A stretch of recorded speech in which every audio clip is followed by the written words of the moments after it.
మన రక్షకుడైన యేసుక్రీస్తు నామంలో అందరికీ వందనాలండి. ఈరోజు దేవుని మాటలు 1 కొరింథీయులకు రాసిన పత్రిక 15వ అధ్యాయము 57వ వచనము. అయినను మన ప్రభువైన యేసుక్రీస్తు మూలముగా మనకు జయము అనుగ్రహించుచున్న దేవునికి స్తోత్రం కలుగునుగాక. ఆమేన్. ప్రియ దేవుని బిడ్డలారా,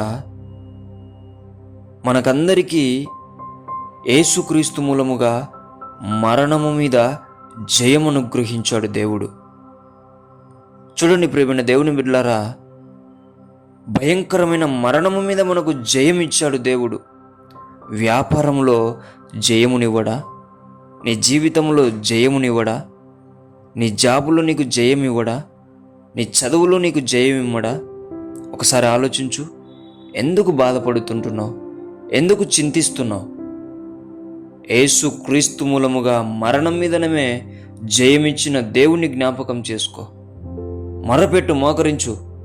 ఎన్నిసార్లు ఓటమి పొందావో అన్నిసార్లు నీవు మోకరించి ప్రభువా, ఎన్నో ఓటమిలు నేను చూశాను, అయినను యేసుక్రీస్తు మూలముగా నాకు మరణం మీద జయమునిచ్చావు. నాకు వ్యాపారం మీద జయమునివ్వు, నాకు జాబు మీద జయమునివ్వు, చదువులో జయమునివ్వు, నా జీవితంలో జయమునివ్వు అని మొరపెట్టి చూడు.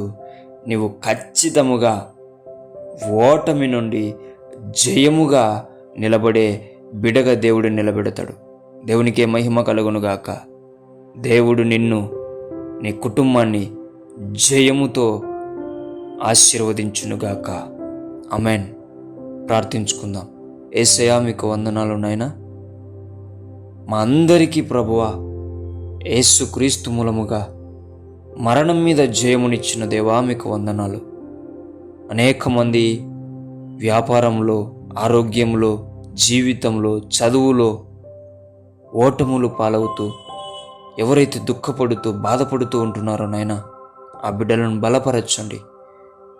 మరణం మీద జయమునిచ్చిన దేవా, ఆ బిడ్డల జీవితాలలో యేసు నామములో జయమును అనుగ్రహించమని ప్రార్థిస్తున్నాం తండ్రి.